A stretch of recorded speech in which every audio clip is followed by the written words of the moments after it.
now, live from Chicago, AEW presents All Out.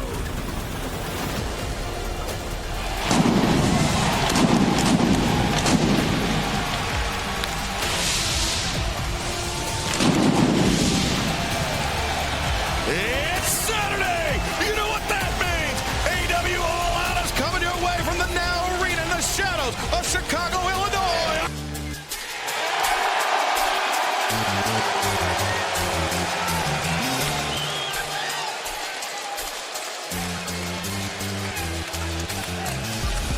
This match is about so much more than wins and losses, Nigel. This is absolutely is injuring one another. It's about trying to end someone's career. And sat beside me, Daddy Magic, you watched that package as intently as I have ever seen you. You have a lot of money, a lot of emotion staked on the outcome of this match. I feel it right now, I feel it in my heart. It takes me back to 9 weeks ago when this man dropped Daniel Garcia on his head. Your opening contest is set for one fall with a 30-minute time limit. Making his way into the ring from Plainview, Long Island, New York. Weighing 226 pounds, Maxwell Jacob Friedman, MJF. I kind of think, I'm sorry, Excalibur, that hurting somebody is the theme of the night. Oh, wait, where did Garcia come from? I told you he was a caged animal.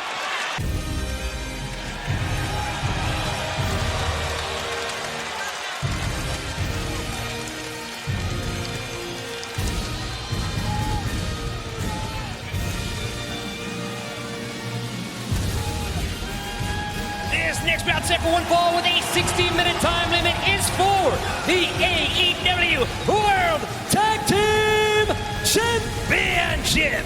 Introducing the challengers at a combined weight of 431 pounds, Wheeler, Yuta, and Claudio Castagnoli.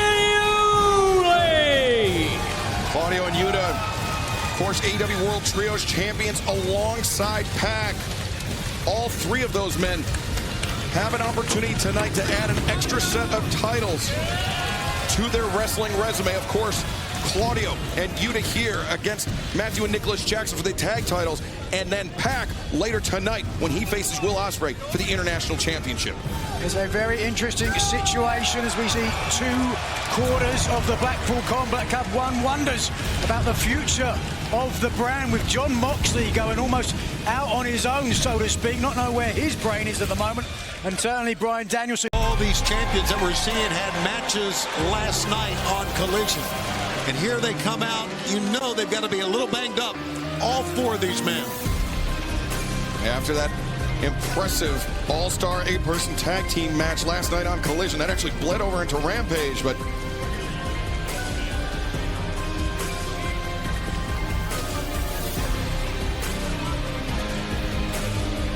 And their opponents from Rancho Cucamonga, California, at a combined weight of 417 pounds, they are AEW EVPs. They are the AEW World Tag Team Champions, Nicholas and Matthew Jackson, the Young Bucks.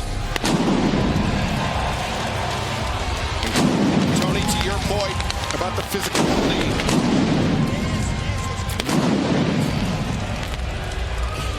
You were saying? Between booms. Matthew and Nicholas Jackson probably just spent somebody's salary on pyro, but nonetheless, you see Nicholas with that left shoulder taking up as a result of an injury he suffered in that all-star 8-person tag team match last night. Yeah. You got to give them credit. I mean, they went all out last night. Literally, and coming into all out here tonight. And not only did the champions go all out, but also the challengers as well. You know it's going to be very difficult, and I know we saw Claudio and Wheeler really form a team last night. Look fluid. It's going to be very difficult to dethrone the champions. 3-time World Tag Team Champs have held the title for a combined overall total of 469 days. Yeah, I get what they're doing now. I understand it. They are all into this EVP thing and trying to run the company, but they are great wrestlers as well, Nigel. This EVP thing, Tony.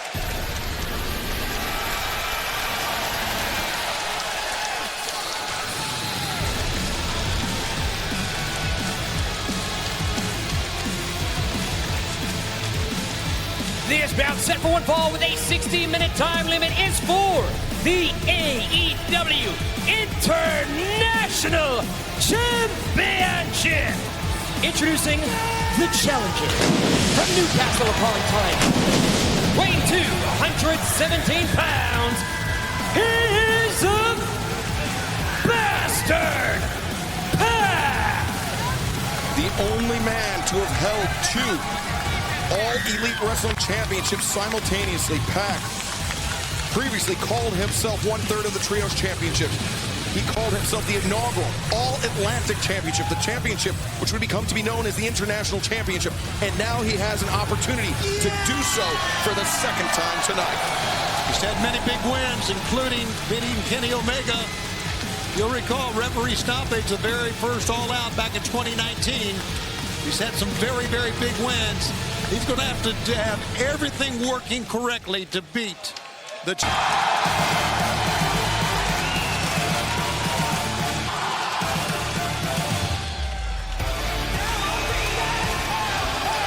And his opponent from Essex, England, weighing 220 pounds, he is the AEW International Champion, the Aerial Assassin, Ospreay!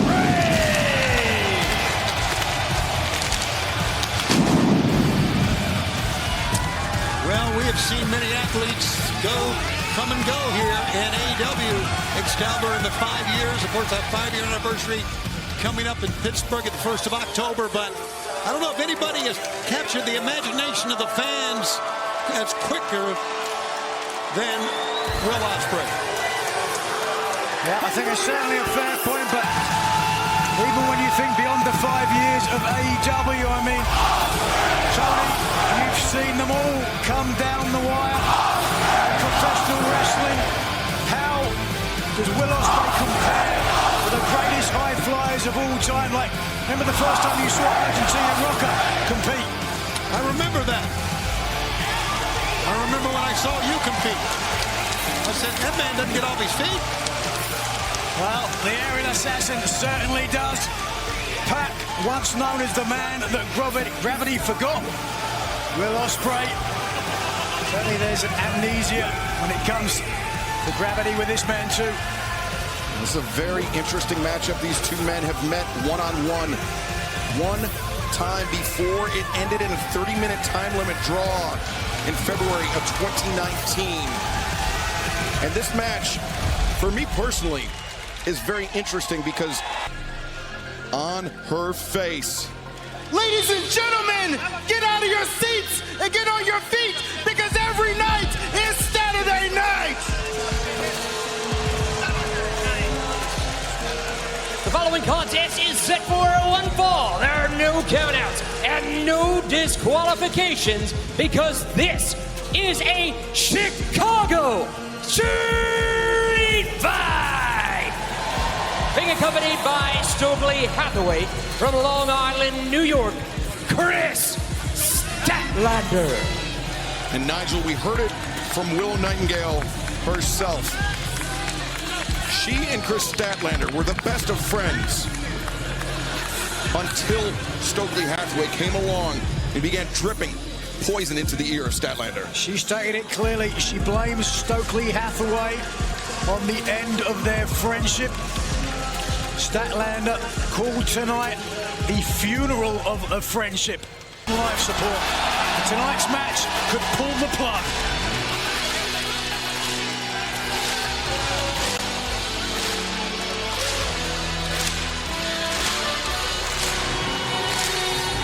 Don't see the big smile, do we? And reported also from Long Island, New York, Willow Nithingale. Completely different demeanor here at Excalibur, and well, it should be. A pained expression on the face of Willow Nightingale because she knows, as you said, Nigel, that this could be the final nail in the coffin. There could be no coming back for Kris Statlander, Willow Nightingale.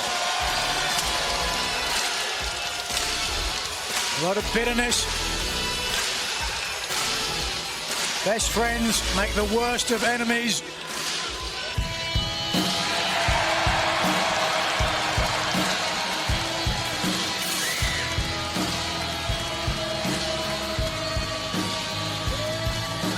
This contest set for one fall with a 20-minute time limit is a four-way match for the AEW Continental Championship. Introducing the challengers first from wherever, weighing whatever, freshly squeezed orange, Cassidy. Nigel McGuinness tagging out, the human suplex machine Taz tagging in. But before we get to Taz, I want to give a shout out to our very hard-working production crew who not only reassembled the Spanish announce desk, but cleared the carnage for that Chicago street fight in record time. Taz, welcome to the desk. Yes, I just wanted to join the party here with you fine gentlemen, so here we go. Taz, my man. Easy, Schiavone, we're not really friends. Oh, yeah, we are, brother. They cleared, you're right, they cleared away the thumbtacks, the glass on the rampway, tried to get the blood up out of the ring, built the... That was really the hardest part of it all. No, it wasn't. Where Taz wants to go, he goes. Next being accompanied by Don Callis from Osaka, Japan. Weighing 232 pounds, the Alpha Konosuke Takeshita. Well, last night on Collision, right here from the Now Arena in Chicago, Orange Cassidy defeated the Bad Apple Brian Keith. Konosuke Takeshita, an extremely physical match with the Beast Mortos to qualify for this four-way.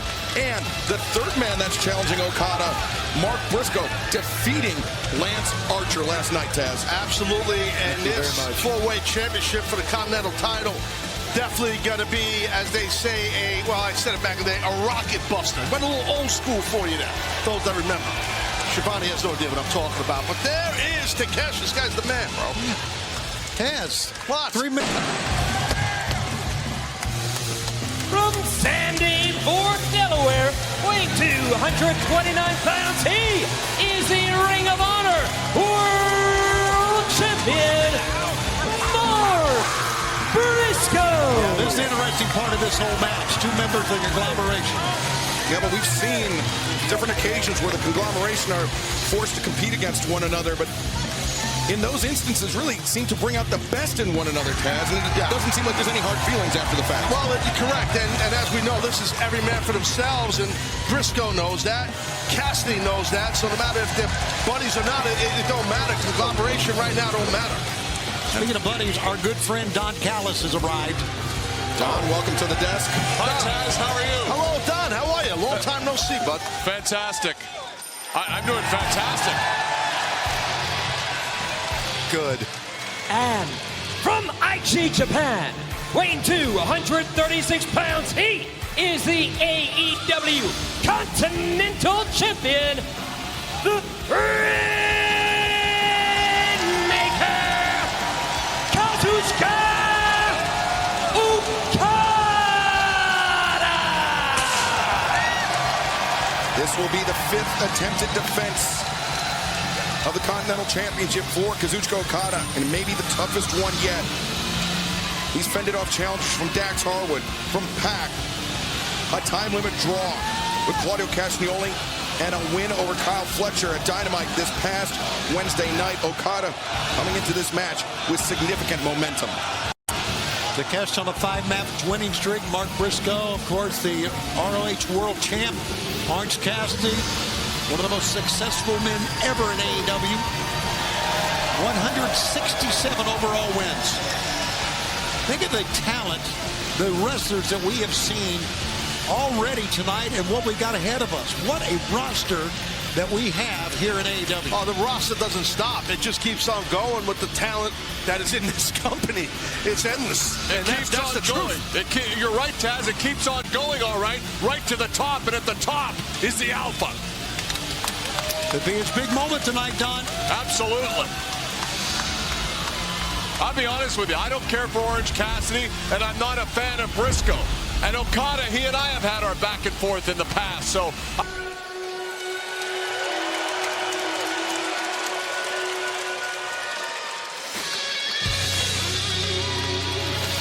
This bout set for one fall with a 30-minute time limit is for the TBS Championship. Introducing the challenger from Kanagawa, Japan, Hikaru Shida. An AEW original, easily one of the most popular athletes in all elite wrestling. And now an opportunity for her to become the first person to ever hold the AEW Women's World Championship and the TBS Championship in their careers.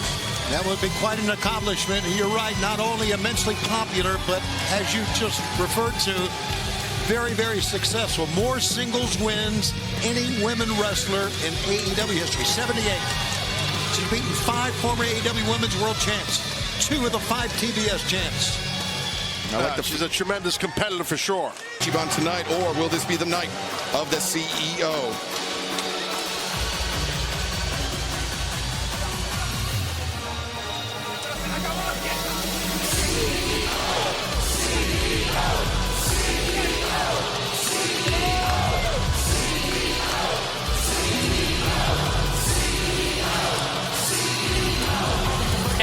Her opponent from Boston, Massachusetts, she is the TBS Champion, the CEO, Mercedes Money. I feel bad. I really do. I feel bad for CEO. I feel bad for Mercedes. That Camille is banned from ringside. It's not right. Yeah, Taz, I was going to mention that when we were watching that video package, and Christopher Daniels reminded everybody that Camille, the brick house, banned from ringside, as mentioned. Threw your pen down in disgust. I am very disgusted. It's not right. They are a unit.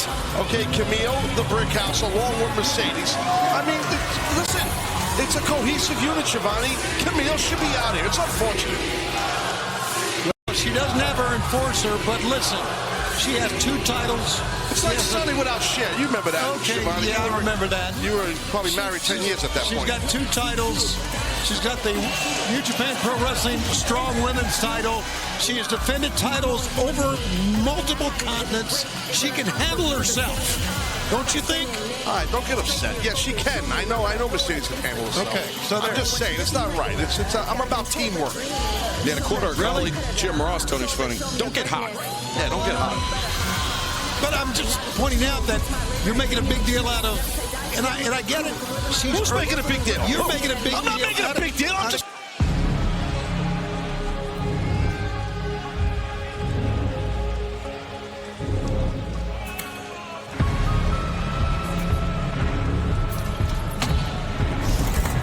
Attention all post crews in the department.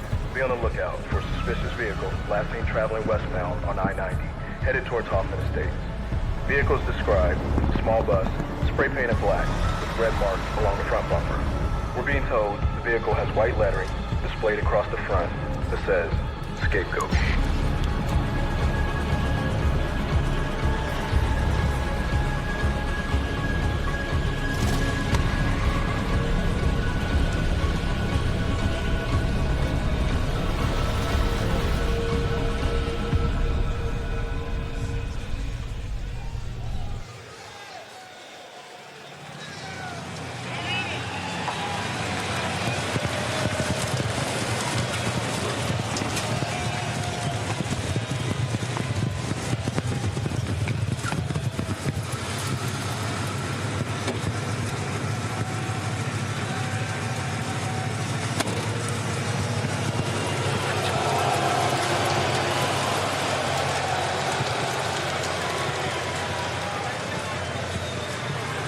This.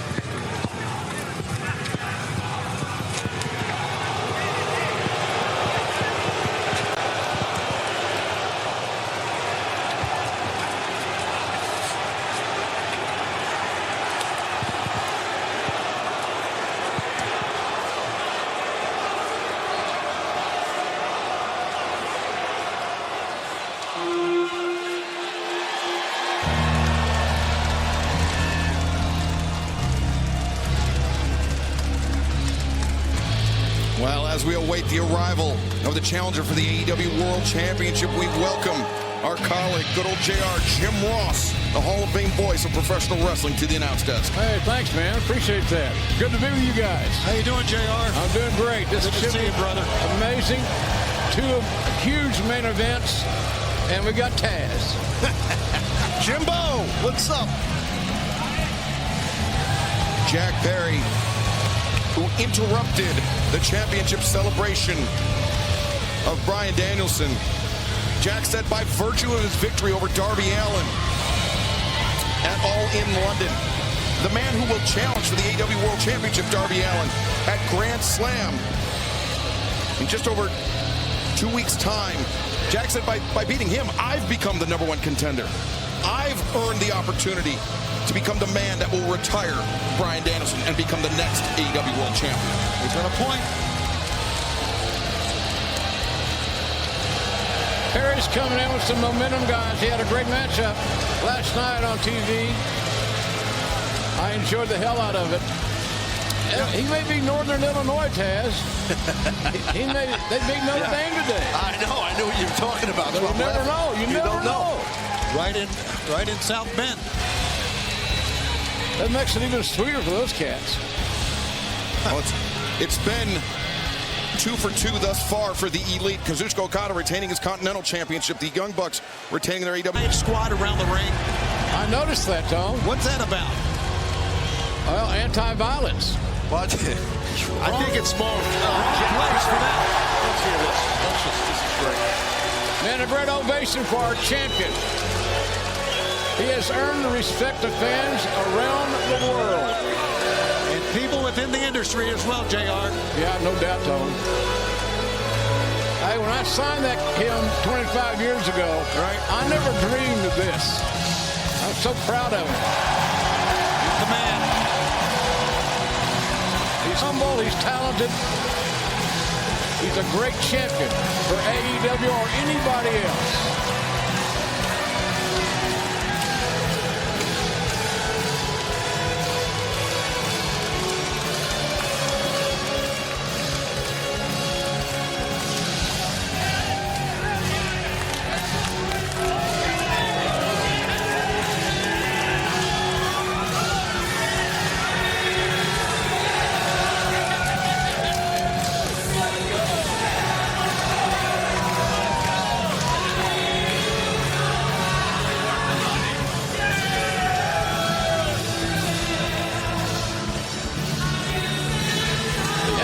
Fans love this champion, but most, I think, importantly, they respect him.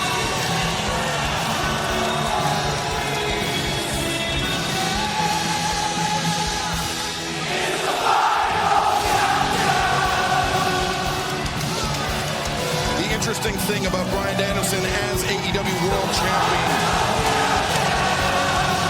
is that every time he steps foot in the ring to defend the title, it could be indeed the final countdown. It could be the end of the career of Bryan Danielson. That is what he has said. When he loses the title, that will be it. He hangs it up as a full-time competitor. Well, you got to wonder how the pressure will affect Jack Perry. Yeah, I think that's a great point, Jim, for sure. This is a huge moment. To make it official, let's head to the ring where the Dapper Yapper, Chicago's own Justin Roberts, is standing by.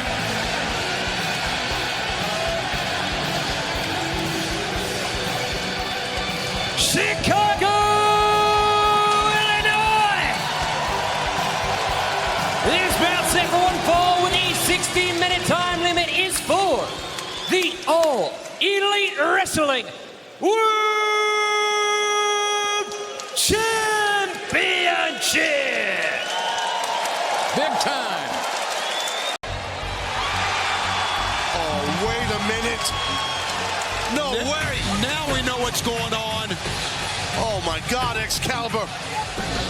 Excalibur, you know, I mean, he's got... Oh, buddy. He's got it right. He's got a title match anytime he wants. The man that won the Casino Gauntlet match at All in London.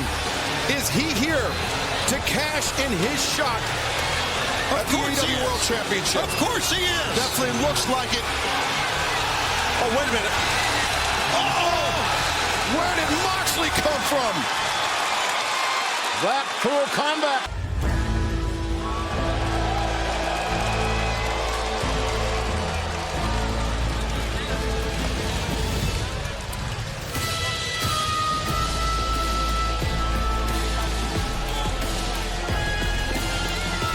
Introducing the participants first.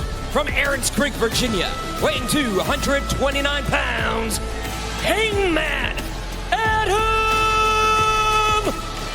Page. We see the security detail flanking Hangman Adam Page. He and Swerve Strickland have been sequestered in their changing rooms all evening.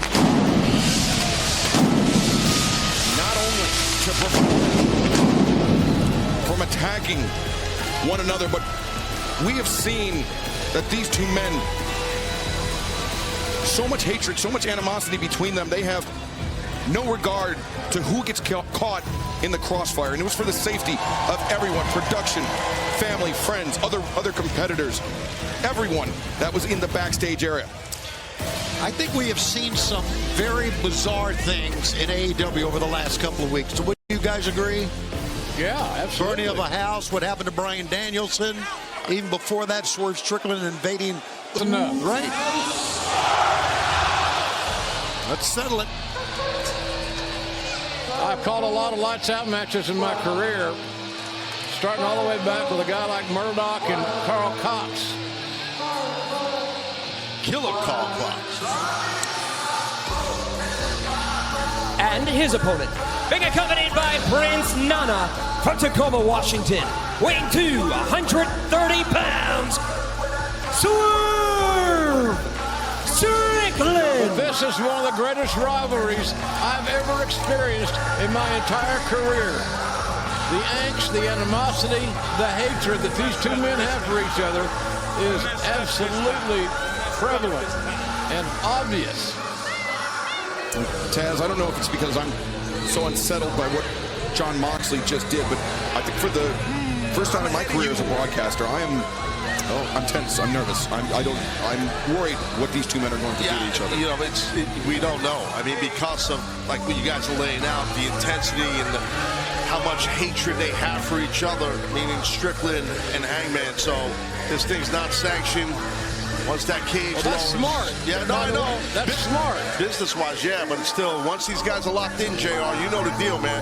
It's going to get nuts. Look what Swerve has on his wrestling attire. He's got pictures on his side, on his back, of his home burning with Hangman in the foreground. Yeah, he sure does. That's wild. That is wild.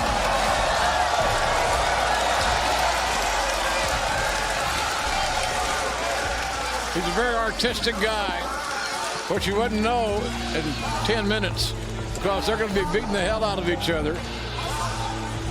Obviously, you'll think the blood will flow in this one. You're damn right. How could it not? I don't know if you guys have noticed. I think Hangman brought in some.